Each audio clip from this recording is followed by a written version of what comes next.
नमस्कार। आज हम अहमदाबाद में जो एयर इंडिया विमान हादसा हुआ उस पर थोड़ी गहराई से बात कर रहे हैं। हमारे पास कई न्यूज़ रिपोर्ट्स हैं, जांच के अपडेट्स भी हैं। कोशिश यही है कि समझे कि हुआ क्या, जांच कहाँ तक पहुंची है और इसका असर क्या पड़ रहा है।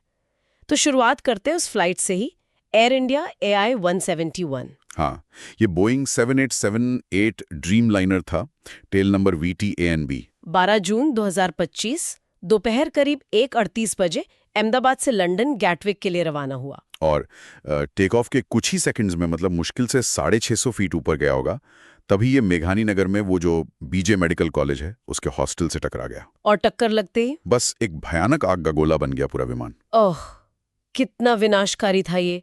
विमान में 230 यात्री थे और 12 क्रू सदस्य, यानी कुल मिला के 242 लोग। हाँ, और जो बात हैरान करती है वो ये कि इतने बड़े हादसे में सिर्फ एक यात्री बच पाया। सच में? कौन? विश्वास कुमार रमेश, 40 साल के ब्रिटिश भारतीय, सीट 11A पर थे। वो शांति से बाहर निकल आए। अविश्वसनीय है ये। 38 से ज्यादा लोगों की मौत हो गई। तो कुल मिलाकर देखें तो 270 से ज्यादा मौतें हुई और कई लोग घायल भी हुए हैं। तो ये सिर्फ एक हवाई दुर्घटना नहीं, ये तो एक बहुत बड़ी मानवीय त्रासदी बन गई। बिल्कुल, बहुत बड़ी। अच्छा, अब आते हैं जांच पर। क्या कुछ पता चल रहा है? ब्लैक बॉक्स मिले? जी हाँ, दोनों मिल गए। फ्लाइट डेटा रिकॉर्डर मतलब FDR और cockpit voice recorder CVR।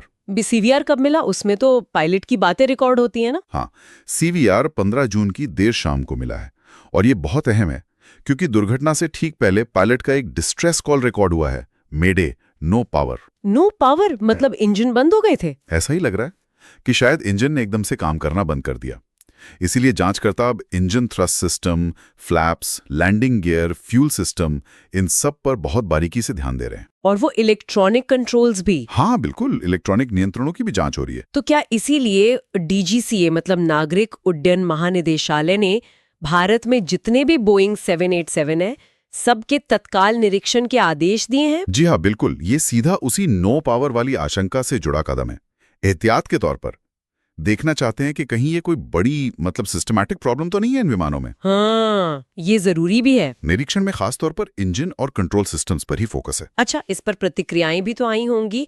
Air India की तरफ से क्या कहा गया? एयर इंडिया के चेयरमैन है नटराजन चंद्रशेखरन। उन्होंने इसे बहुत ही दुखद संकट बताया है और कहा है कि वो सुरक्षा को और बेहतर बनाने के लिए प्रतिबद्ध हैं। और सरकार की तरफ से? केंद्रीय गृह मंत्री अमित शाह और राज्य के अधिकारियों ने भी बयान दिए हैं।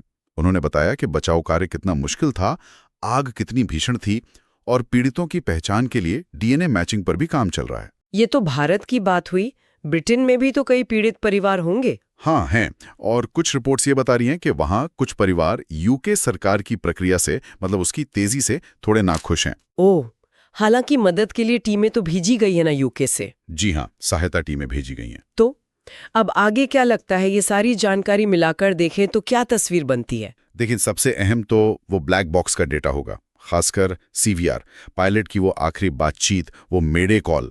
उससे शायद साफ हो सकेगा कि असल में हुआ क्या था, कारण पता चल सकता है। और वो 787 विमानों का निरीक्षण? वो तो चलता रहेगा। DGCA ये सुनिश्चित करना चाहेगा कि बाकी विमान सुरक्षित हैं। साथ ही अधिकारियों का फोकस DNA मैचिंग और पीड़ित परिवारों तक मदद पहुंचाने पर रहेगा, अंतर्राष्ट्रीय स्तर पर भी समन्वय बनाकर। बिल्कुल। ये सब सुनकर एक बात मन में आती है कि कैसे एक तकनीकी खराबी, अगर वाकई वही वजह है, तो वो इतने बड़े पैमाने पर तबाही मचा सकती है। सही कहा आपने।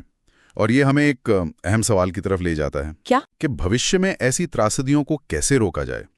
विमानन उद्योग, विमान बनाने वाली कंपनियां और जो रेगुलेटरी बॉडीज हैं जैसे DGCA, वो और क्या कदम उठा सकते हैं? ये सोचने वाली बात है। बिल्कुल। इस पर